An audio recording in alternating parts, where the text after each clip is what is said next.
We had a practical joke where he tried to tell us he lost his glasses out the back. He's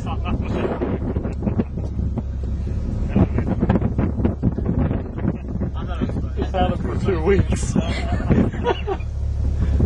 Well, this is our wildlife area right here. This valley is a stand of jack pine trees. This is one of the protected areas out here on the dunes. There's actually a little wetland out in the middle of that section right there. We see the sand slowly moving into this area when we get south winds, and these pine trees, they can't survive when they get covered up with sand. A few have died off right along this edge here already. But we do have trees that survive real nice out in this environment. Right over here to your right, this is cottonwood poplar.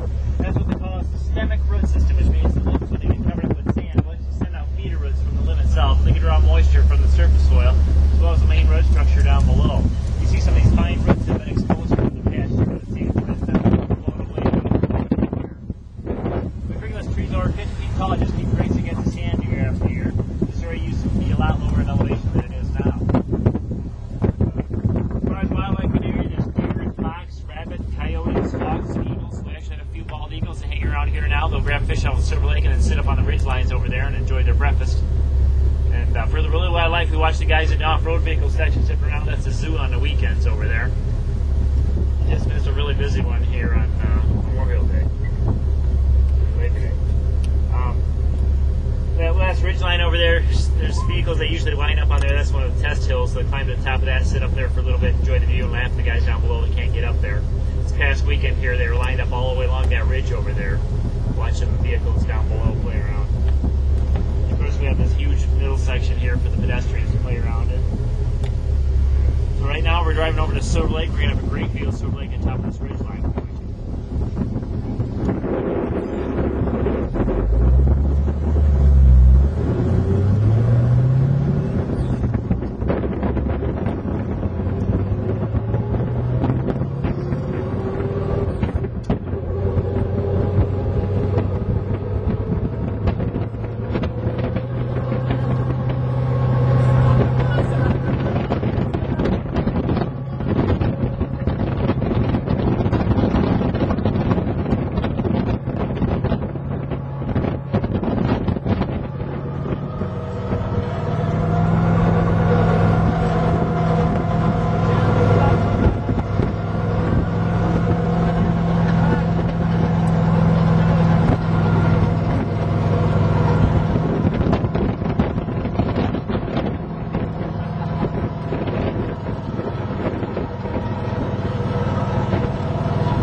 Razorback is one of the taller hills we'll be going down. If you look over here on the horizon, that ridge line is called Sugarloaf. It extends over towards the cottages over there. There used to be a few cottages to wrap around Silver Lake on this side. Some of the smaller ones they are able to slide over the ice during the winter, but the bigger structures they get to abandon. They're buried under the sand over there. There's still one cottage right in the churn route. He has sand probably every year to keep his cottage covered with sand. He's getting ready to move his cottage because he can't keep heading that dune anymore. It's getting too steep next to his house there.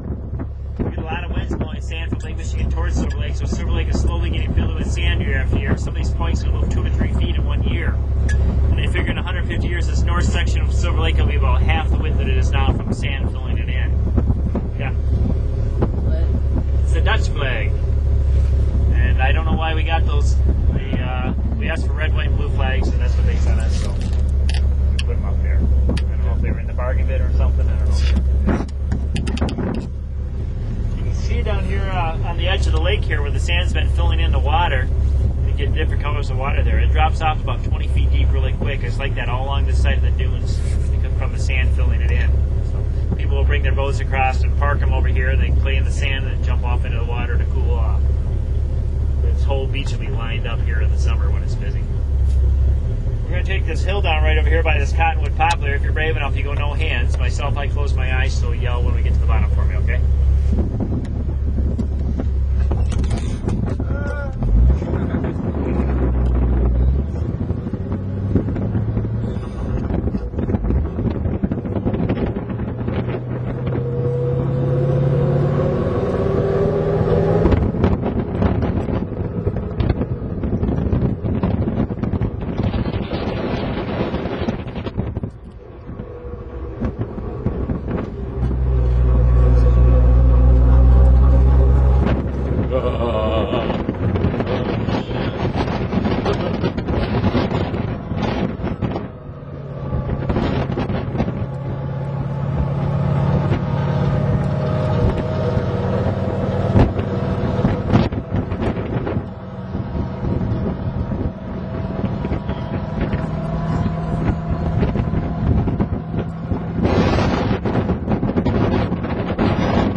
Lake, and it got its name because at one time it was part of Silver Lake.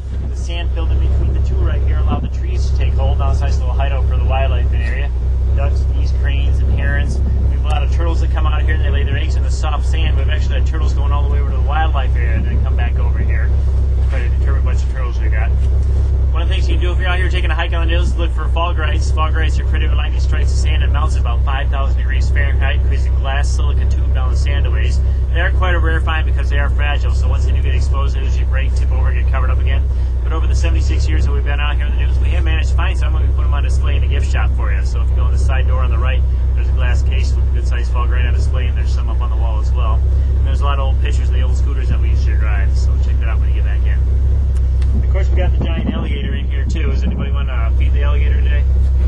You would be the food, of course. We'll just drop you off out there.